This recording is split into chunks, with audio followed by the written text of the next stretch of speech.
नमस्कार, मी माधुरी पाटील. स्वागत आहे माझ्या यूट्यूब चॅनेलमध्ये. आज आम्ही जाणार आहोत मुरुड जंजिरा किल्ल्यामध्ये.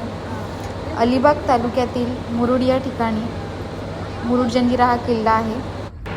गाडीतून उतरल्यानंतर आम्ही थोडे पुढे चालत गेलो. नंतर तिकीटं काढली आणि मग आमचा बोटीतून प्रवास चालू झाला. वल्लभ रे नखवा हो वल्लभ रे राम, वल्लभ रे नखवा हो वल्लभ रे राम, हय्यो रे मारो हे अल्लाह हो राम, हय्यो रे मारो हे अल्लाह हो राम. आया बाबाची नाराची लेको मीनारी, चोली पिवली दो दिसले अंजिरी सारी. आया बाबाची नाराची लेको मीनारी, चोली पिवली. हा जो समोर दिसतोय तो जंजिरा किल्ला आहे. जंजिराचा अर्थ समुद्राने वेढलेला किल्ला. भक्कम बांधकाम आणि आजूबाजूला समुद्र. जंजिरा हा शब्द आपल्याकडे अरबी भाषेतून आलेला आहे. अरबी भाषेतील जजिरा या शब्दावरून तो आलेला आहे. जजिरा म्हणजे बेट. या बेटावर पूर्वी कोळ्यांची वस्ती होती आणि या कोळ्यांचा प्रमुख राम पाटील हा होता. राम पाटील यानेच हा जंजिरा किल्ला बांधला असं म्हटलं जातं. हे बघा, हे आत्ता आपण आलो आहे किल्ल्याजवळ आणि हे आहे किल्ल्याचं प्रवेशद्वार. हाच तो किल्ला आहे जो जिंकण्यासाठी छत्रपती शिवाजी महाराजांनी खूप प्रयत्न केले, पण त्यांना तो किल्ला जिंकता आला नाही. या ज्या दिसत आहेत समोर ते शिडाच्या बोटी आहेत. या बोटींमध्येच आम्ही बसलो होतो. या बोटीमध्येच आम्हाला एक गाईड भेटले. त्यांनी खूप छान सुंदर प्रकारे आम्हाला किल्ल्याबद्दल माहिती सांगितली. ती आपण जाणून घेऊया. के बारे में इंफॉर्मेशन देगा. देखो ये जो किला जो देखने आ गया ना सर, ये किला जो है ये छोटा नहीं है. ये 22 एकड़ में बांधा हुआ किला है और आपके पास जो उतरने के बाद में जो टाइम जो होता है ये 45 मिनट, और 45 मिनट्स में बोलेगा तो आप 22 एकड़ एरिया घूम नहीं सकते. इसमें क्या है 14-15 जो पॉइंट है, मेन पॉइंट है, ये 45 मिनट्स में हो जाते हैं.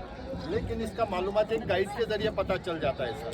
लेकिन सर अंदर का गाइड जो है ना ये फिलहाल अभी बंद है. तो वही मालूमात हम लोग क्या करता है, नाव में बताता है. कैसा जाने का, कैसा आने का, हर रास्ते का मालूमात भी देता है और साढ़े 900 साल का इतिहास भी पता चलता है. क्योंकि सर ये जंजीरा किला जो है ये गाइड बिना अधूरा है.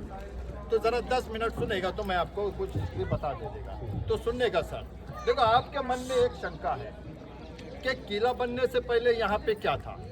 तो किला बनने से पहले यहाँ पर एक आइलैंड था और इस आइलैंड पे पंचतन पांचपीर का समाधि था. जैसे बॉम्बे में हाजी अली, पूना में कमर अली दरवेश और कल्याण में हाजी मलक है. और इसी आइलैंड पे कुछ मच्छीमार रहते थे. उनमें एक मुखिया था राजाराम पाटिल, जो छोटी मोटी हुकूमत करता था. किला बनाने वाले का नाम है सिद्दी जौहर और अपने महाराष्ट्र में 2 सिद्दी होके गुजरे हैं. एक जो सिद्दी था ये 16वीं सदी था, जिसने पनालगढ़ में बेड़ा डाला था, ये मुगल सिद्दी था. और ये जो सिद्दी था ये छत्रपति शिवाजी महाराज के 500 साल पुराना. कहाँ से था, तो ये साउथ अफ्रीकन था जिसका लौंग इलायची गरम मसाले का बिजनेस था. जब भी वो हिंदुस्तान यहाँ आने का तो समाधि पे फूलों की माला चढ़ा के दुआएं मन्नतें मांग के अपने बिजनेस के लिए आगे बढ़ जाने का. एक दिन समंदर में तूफान यानी कि साइक्लोन होने की वजह से समंदर का पानी समाधि को टच होने लगा. जब इसने देखा तो समाधि को बचाने के लिए राजाराम पाटिल से इस जगह की दरख्वास्त की, समझौता किया और सन 1118 में काम शुरू किया और सन 1140 में पूरा हो गया. किला बनने में 22 साल लग गए. 22 सालों में 22 बुरुज बांधा. सिद्दी लोगों ने यहाँ पर 1947 तक के राज किया. 1947 के बाद अपना तिरंगा लगता है, जैसे 15 अगस्त और 26 जनवरी को. आज हिंदुस्तान का तीसरे नंबर का तोप इस जंजीरे में देखने को मिलेगा. तो हिंदुस्तान का फर्स्ट नंबर पे आने वाला तोप बेजापुर में मुलुक मैदान तोप. दूसरे नंबर पे आने वाला तोप दौलताबाद में देवगिरी किले में मेढा तोप. और तीसरे नंबर पे आने वाला तोप इस जंजीरे का कलाल बांगड़ी, जिसका वेट वजन है 22 टन 22,000 किलो.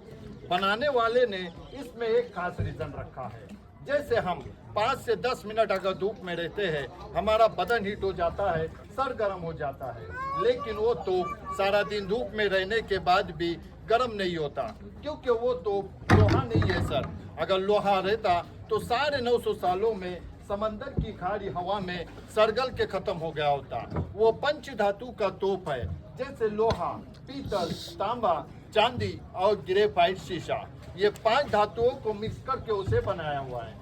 चलाने का सिस्टम देखना, उस जमाने में वो तोपे ट्रॉली पे रखी हुई थी, लेकिन आज ये तोपे कंक्रीट में फिट है। जब भी उन्हें चलाना होने का तो आगे से गोला बारूद लोड करते थे और उसके पीछे साइड में एक स्मॉल सा होल है, उसमें बारूद की वाट डाल के उस गोले को फायर करते थे। और उस तोप के गोले का रेंज था 4 किलोमीटर और लंबाई में है 16 फीट। उसी के बाजू में 2 और तोपे हैं, एक का नाम है गाय मुख और दूसरी का नाम है चावड़ी।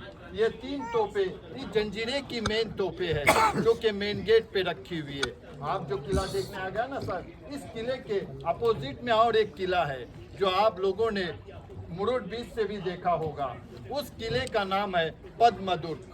बनाने वाले का नाम है छत्रपति शिवाजी महाराज के लड़के संभाजी राजा, जंजीरा जीतने के लिए बना रहे थे। लेकिन वो किला अनकम्प्लीट किला यानी कि अधूरा किला है, क्योंकि उस वक्त रायगढ़ उनकी राजधानी थी और रायगढ़ पे हमला होने की वजह से उस पद्मदुर्ग किले का काम अधूरा छोड़ के उन्हें जाना पड़ा, क्योंकि उन्हें रायगढ़ बचाना था। रायगढ़ तो बचा लिया, लेकिन यहाँ के लोगों ने उस किले पे हमला किया और उसे अपने कब्जे में कर लिया और उसका नाम कासा फोर्ट रख दिया। फिर कभी शिवाजी महाराज, संभाजी महाराज जंजीरा जीतने नहीं आए। इसी की याद में मालवन में सिंधदूर किला बनाया, जो कि वो 40 एकड़ में है। ये किला 22 एकड़ में और पद्मदुर जो किला है ये 12 एकड़ में है। इस किले में एक कुदरत का करिश्मा है कि किले के चारों ओर समंदर का खारा पानी और बीच में 2 मीठे पानी के तालाब है।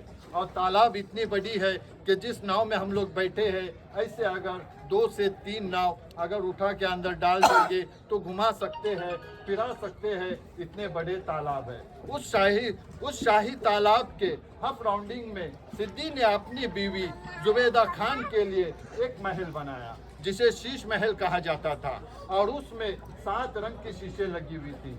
जब भी सूरज की रोशनी उन शीशों पे पड़ने की, खुद ब खुद तालाब का पानी 7 रंगों में दिखाई देने का, यानी कि रेनबो की शक्ल में। इसीलिए किसी को भी बकेट डालने की इजाज़त नहीं थी।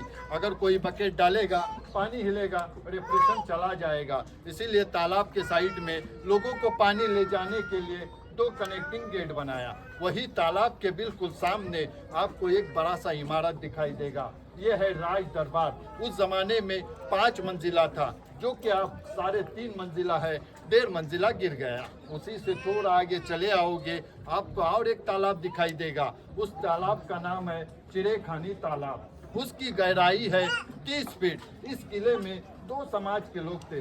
इस किले में तकरीबन 550 घरों की बस्ती थी और 2 से 2,500 लोगों की आबादी थी। हिंदू मुस्लिम दोनों रहते थे। इस किले में 5 मस्जिद, एक गणेश मंदिर था। उसी से थोड़ा आगे चले आओगे, आपको और एक बड़ा सा गेट दिखाई देगा, यह है दरबारी गेट। उस जमाने में 24 घंटा बंद रहने का, राजा के लिए ओपन होने का। बर्माटिक साग का है, बर्मा देश से लाया था। उसे गौर से देखना, जैसे हमारे घरों के खिड़की दरवाजे के जो इंचेज जो होते हैं, ये लोहे, पीतल और तांबे के होते हैं, लेकिन उसके जो इंचेज जो है ये पत्थरों के बनाए हुए हैं। और उसी गेट में एक छोटा सा गेट है, इसे डिंडी दरवाज़ा कहते हैं, जो आम लोगों के लिए इस्तेमाल किया जाता था, बादशाह के लिए नहीं, क्योंकि बादशाह उस जमाने में अपना सर प्रजा के सामने झुकाना पसंद नहीं करते थे। इसीलिए बादशाह के आने जाने के लिए वो गेट पूरा ओपन किया जाता था। अभी देखना वो गेट ओपन है, क्योंकि अभी हम सभी लोग बादशाह हैं। आप लोगों ने पूना या खंडाला आते वक्त या कहीं और जाते वक्त देखा होगा, जो पहाड़ खोद के जो टनल निकाला हुआ है, उसी तरह हमारे जंजीरा में भी समंदर के 60 फीट नीचे से सामने वाली गांव में टनल निकलता है, जिसे मराठी में भोयार कहते हैं। और ये भोयार कहाँ निकलता है? देखो, समंदर के किनारे 2 सफ़ेद मीनारें दिखती है, उसके पीछे देखो काली टूटी हुई दीवारें नजर आ रही है ना, ये वहां पर निकलता है। यानी कि उस जमाने में वहां पे वो हाथी महल हुआ करता था, इमरजेंसी बनाया। अगर इस किले पर दुश्मनों ने चारों तरफ से अगर अटैक कर दिया तो बादशाह अपनी फैमिली और प्रजा को इस पानी के रास्ते से लेके सामने वाली जमीन पे निकल जाएगा। आप लोग जो किला देखने आ गया ना सर, इस किले का गिनीज बुक में नाम आता है। इसका 3 रीजन है। सबसे पहले तो नाव से है, अब कहीं से भी दूर से देख लेना, इस किले का गेट दिखाई नहीं देता जब तक कि अपना नाव इस किले के गेट के 20 से 30 फीट करीब नहीं आता। गेट तो इतना बड़ा है कि 200 से 250 लोग खड़ा रह सकता है, इतना बड़ा गेट है। दूसरा रीज़न, किले के चारों ओर समंदर का खारा पानी और बीच में मीठा पानी। और तीसरा रीज़न, आज हम घर बनाएगा, मेंटेन नहीं करने की वजह से हमारा घर 60 से 70 सालों में गिर जाता है। लेकिन इस किले की तरफ देखना, समंदर की लहरें टकराने से पत्थर को डैमेज कर दिया, लेकिन जॉइंट ने अपनी जगह नहीं छोड़ा, क्योंकि इसके जॉइंट में अंबोजा सीमेंट नहीं है सर। इसके जॉइंट में 5 चीज़ों का इस्तेमाल है। समंदर की रेत है, गुड़ है, नमक है, चूना है और ग्रेफाइट शीशा है। और सब ने मजबूत, इस किले का जो फाउंडेशन का जो पत्थर लगाया हुआ है, ये इंटरलॉक सिस्टम में लगाया हुआ है। जैसे कि एक पत्थर को बीच में होल होने का, दूसरे को पॉइंट होने का, जब तक कि लॉक टूटेगा नहीं, पत्थर हिलेगा नहीं। इसीलिए तो ये किला 950 साल के बाद भी समंदर के बीच में खड़ा है, क्योंकि उस जमाने में सर कॉलेज नहीं था पर नॉलेज था। अब कॉलेज है पर नॉलेज नहीं है। देखो ये मालूमात हो गया, मैं रास्ते का मालूमात देगा सर। जो रास्ता बताएगा ना, वो रास्ते पे जाएगा ना तो पॉइंट टू पॉइंट घूमेगा। अगर दूसरे रास्ते पे चला गया ना तो सिर्फ झाड़ी खंडर देख के निकल जाएगा सर, क्योंकि अंदर कोई गाइड नहीं है, आप लोगों को ही घूमना है। तो रास्ते की मालूमात सुनने का सर। जैसा ही किले में आप एंट्री करेगा, आपको व्हाइट कलर का समाधि नजर आएगा। समाधि से राइट मारेगा, थोड़ा आगे चला जाएगा, एक पत्थर का ऐसा कमान जैसा है, भॉयर टाइप में, उसके अंदर चला जाने का। थोड़ा बोटीतून उतरल्यानंतर आम्ही किल्ल्याच्या आतमध्ये प्रवेश केला आणि पुन्हा एकदा तिकीट काढले. किल्ल्याच्या आतमध्ये गेल्यावर काही माहिती बघायला मिळते आपल्याला.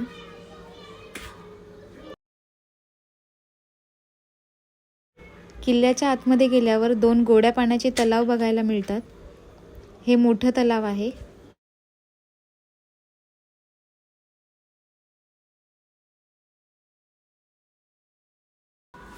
पायऱ्या चढून आल्यानंतर आपण किल्ल्याच्या मध्यभागी येतो.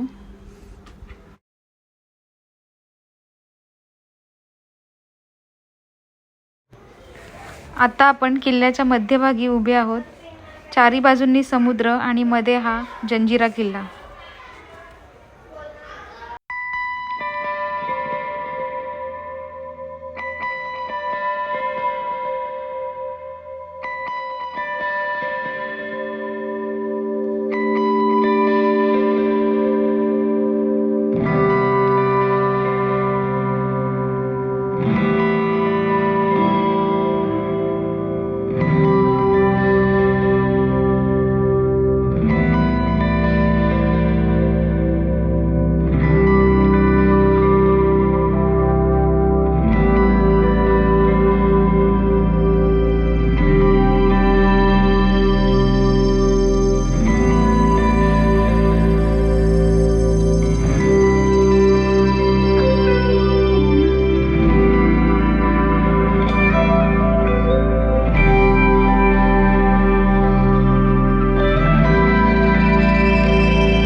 बोट आल्यानंतर आम्ही समुद्रातून बाहेर पडलो. किल्ला पाहून परतीचा प्रवास आमचा चालू झालेला आहे. जस्ट आम्ही काशी बीच क्रॉस केलेला आहे आणि आता पुढे आम्ही जेवणासाठी थांबणार आहोत. व्हिडिओ आवडले असल्यास लाईक करा, शेअर करा आणि सबस्क्राईब करा. धन्यवाद.